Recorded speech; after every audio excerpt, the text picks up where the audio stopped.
सर्वप्रथम सर्वांना श्री स्वामी समर्थ. महाराष्ट्रातील पुणे जिल्ह्यातील पुरंदरमधील जेजुरी, संपूर्ण महाराष्ट्रच काय, भारतातून वेगवेगळ्या राज्यातील लोकांचे कुलदैवत असणाऱ्या खंडोबाची सत्य कथा सांगत आहे मी. नमस्कार. आपल्या मराठी चॅनलमध्ये सर्वांचे मनापासून स्वागत करते. तुम्ही जर आपल्या चॅनलवर नवीनच व्हिडिओ बघत असाल, चॅनलला नक्की सबस्क्राईब करा.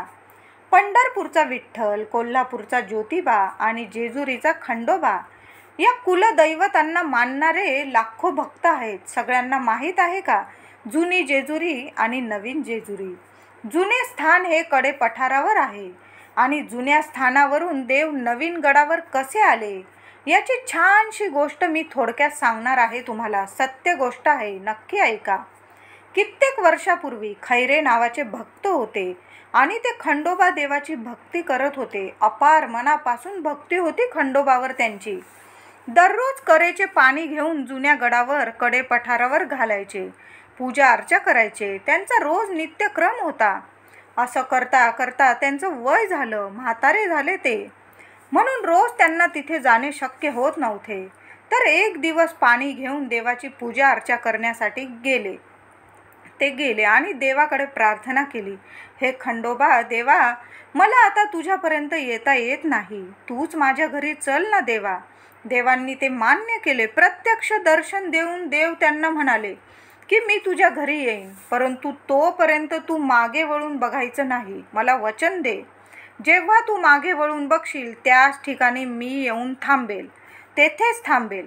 खैरे यांनी मान्य केले, देवाला वचन दिले, चला देवा, मी मागे वळून अजिबात पाहणार नाही. खैरे पुढे निघाले, देव त्यांच्या मागे. असे करता करता ज्या ठिकाणी आता नवीन गड आहे मित्रांनो जेजुरीचा, त्या ठिकाणी आल्यावर खैरे यांना शंका आली मनात की देवांनी आपल्याला फसवलं तर नाही ना. देव म्हणाले, खैरे तुम्ही चला आणि मी मागे आहे. पण देव खरंच आपल्या मागे आलेले आहेत का, म्हणून थोडीशी मनात शंका आली आणि म्हणून त्यांनी पाठीमागे वळून पाहिलं. तर काय, देव त्यांच्या पाठीमागच होता आणि देव त्याच ठिकाणी म्हणल्याप्रमाणे गुप्त झाले आणि त्याच ठिकाणी नवीन मंदिर झालं आणि म्हणून देव अशाप्रमाणे नव्या गडावर वास्तव्यास आले.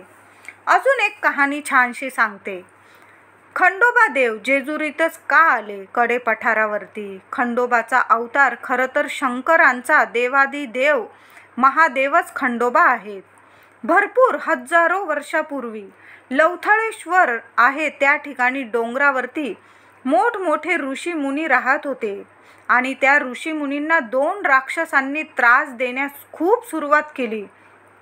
त्या राक्षसांचे नाव होते मणी आणि मल्ल. ब्रह्माचे वरदान असलेले हे राक्षस, त्यांच्या ताकदीचा त्यांना इतका गर्व झाला होता की त्यांनी साधू ऋषीमुनींना मारहाण करण्यास सुरुवात केली. त्यांचा यज्ञ करत होते ऋषीमुनी, त्यांचा नाश करण्यास सुरुवात केली.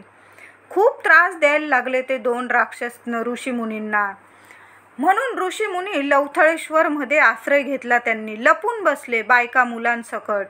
नंतर त्यांनी देवाची उपासना सुरू केली. म्हणून शंकरांनी महादेवांनी काळ भैरवनाथाचं रूप घेतलं, हाती खड्ग घेतलं आणि जुन्या गडावर म्हणजेच कडे पठारावर मण्या मल्ल्याचा वध केला. म्हाळशेचा कांत म्हणून म्हाळसा कांत म्हटलं जातं आणि मण्या मल्ल्याचा हरण केलं, वध केला म्हणून मल्हारी म्हणून हे नाव प्रचलित झालं देवांचं आणि देव तिथं स्थानबद्ध झालं. अशी ही कहाणी आहे. मार्तंड भैरवनाथाय यात बहुपत्नी दैवत आहे. 2 बायका आहेत. त्यांच्या पहिली बायको म्हाळसा लिंगायत समाजातील आहे. लिंगायत समाजातील मोठे व्यापारी त्यांच्या स्वप्नात आले, देव, माझ्या म्हाळसाचं लग्न खंडोबा बरोबर होणार आहे. म्हणून ते देवापाशी गेले आणि म्हाळशेचं आणि खंडोबाचं लग्न ठरलं. हे लग्न पौर्णिमेला पाली या ठिकाणी झालं. लग्न झाल्यानंतर काही दिवसातच धनगर समाजातील मुलगी बानाई खंडोबाला आली होती लग्नासाठी. देवांनी तिला बघितलं, बानाईने देवांना बघितलं. दोघांचं प्रेम जडलं एकमेकांवर. देवांना बानाई बरोबर देवांना लग्न करायचं होतं. आता करायचं कसं? एक दिवस देवांनी सारीपाठाचा डाव म्हाळशेबरोबर खेळला. त्यावेळेला वचन दिलं म्हाळशेने, जर देवा तुम्ही सारीपाठाचा डाव हारला तर 12 वर्ष वनवास तुम्हाला करायला लागणार. तर तसंच झालं. देव सारीपाठाचा डाव हारले आणि 12 वर्ष वनात निघून गेले. ते फक्त वनात बानाईसाठीच गेले होते. बानाईच्या वडिलांकडे भरपूर मेंढरं होती आणि मेंढरं सांभाळायला लागले. देव तिच्या घरी जाऊन. एकदा असे झाले, देवानं बानाईची सगळी मेंढरं मारून टाकली. हा देवांचाच खेळ होता खरं सगळा, बानाईबरोबर लग्न करण्यासाठी. सारीपाठाचा डाव म्हाळशेबरोबर किंवा ते मेंढरं मारणं, सगळं बानाईबरोबर लग्न करण्यासाठी देवांचाच हा सगळा खेळ होता. देवांनी बानाईच्या वडिलांना सांगितलं, माझं लग्न बानाईसोबत लावून द्या. बानाईचे वडील म्हणाले, आधी माझे सर्व मारलेले मेंढरं ठीक करून दे, जिवंत करून दे. बानाईच्या वडिलांना काय माहीत होतं की किती मोठा देवादी देव आहेत हे.